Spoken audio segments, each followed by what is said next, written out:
ഒരിക്കലൊരു ശിഷ്യൻ ഗുരുവിനോട് ചോദിച്ചു, ഗുരുദേവ, ഒരാൾ തന്റെ കുടുംബത്തെയും സമ്പത്തിനെയും ഉപേക്ഷിച്ചു വനത്തിലേക്ക് പോകണം എന്ന് പറയുന്നത് എന്തിനാണ്? അത് കഠിനമല്ലേ?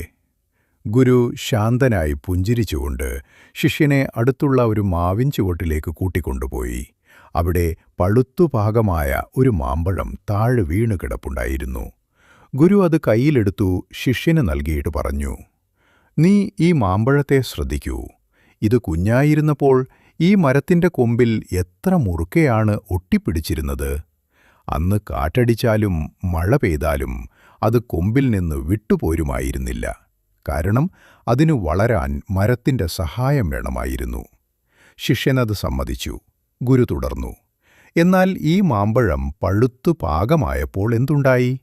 അത് തനിയെ ആ കൊമ്പിൽ നിന്നുള്ള പിടി അയച്ചു. മരം അതിനെ തള്ളിക്കളഞ്ഞതല്ല, മറിച്ച് മാമ്പഴം തന്നെ അതിന്റെ ഉള്ളിലെ മധുരം നിറഞ്ഞപ്പോൾ കൊമ്പിനോടുള്ള ആസക്തി ഉപേക്ഷിച്ചതാണ്. അത് താഴെ മണ്ണിൽ വീണത് നശിക്കാനല്ല, മറിച്ച് തന്റെ ഉള്ളിലെ വിത്തിനെ, കാമ്പ്, മണ്ണിൽ പാകി പുതിയൊരു വൃക്ഷമായി മാറാനാണ്. ഇതുപോലെയാണ് നമ്മുടെ ജീവിതവും. മനുഷ്യർ ആദ്യം വിദ്യ നേടുന്നു, പിന്നെ വിവാഹം കഴിച്ച് കുടുംബം പോറ്റുന്നു. എന്നാൽ ഒരു പ്രായം കഴിഞ്ഞാൽ, അതായത് മക്കളൊക്കെ വളർന്ന് സ്വന്തം കാലിൽ നിൽക്കാൻ തുടങ്ങിയാൽ, നാം സാവധാനം ആ ഉത്തരവാദിത്തങ്ങളിൽ നിന്ന് പടിപടിയായി പിന്മാറണം. ഇതിനെയാണ് വാനപ്രസ്ഥം എന്ന് പറയുന്നത്.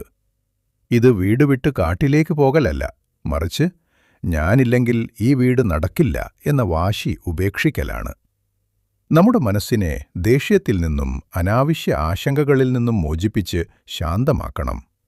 ഇതുവരെ നമ്മൾ നമുക്കും നമ്മുടെ കുടുംബത്തിനും വേണ്ടി മാത്രമാണ് ജീവിച്ചതെങ്കിൽ, ഈ കാലഘട്ടത്തിൽ നമ്മുടെ അറിവും അനുഭവങ്ങളും മറ്റുള്ളവർക്ക് പകർന്നു നൽകണം. ചുരുക്കത്തിൽ, ഒരു മരം പഴുത്ത ഫലങ്ങളെ ലോകത്തിന് നൽകുന്നതുപോലെ നാം നമ്മുടെ സ്നേഹവും അറിവും ലോകത്തിന് നൽകി മനസ്സിനെ ഈശ്വരചിന്തയിലേക്ക് തിരിക്കുക എന്നതാണ് ഈ ജീവിതഘട്ടത്തിന്റെ അർത്ഥം. അത് ജീവിതത്തിന്റെ അവസാനമല്ല, മറിച്ച് മനസ്സ് കൂടുതൽ തെളിച്ചമുള്ളതാകുന്ന ഒരു പുതിയ തുടക്കമാണ്.